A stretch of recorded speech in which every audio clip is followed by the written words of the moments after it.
For as long as I can remember, the Pake's coffee near my home in Osan has been quiet. A few regulars came and went, the barista often looking more bored than busy. A cup of Americano there usually costs 1,700 won, cheap already by most standards. But something unusual happened this week. For just 3 days, Pake's Coffee announced a special promotion, an Americano for only 500 won. The catch? You had to wait in line. It wasn't long before word spread. The app even crashed temporarily from the sudden spike in traffic. The quiet cafe turned into a gathering point. Young people, office workers, students, and even elderly couples showed up, willing to wait 20 to 30 minutes just to save 1,200 won on a single cup.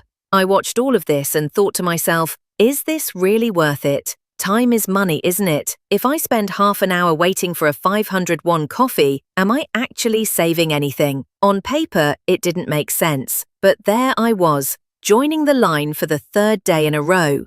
I drank Pake's coffee 3 times this week. On one day I had 2 cups, not because I desperately needed caffeine, but because something about this whole scene pulled me in. Maybe it was curiosity. Maybe it was the feeling of being part of a shared moment, something unusual in my otherwise predictable routine.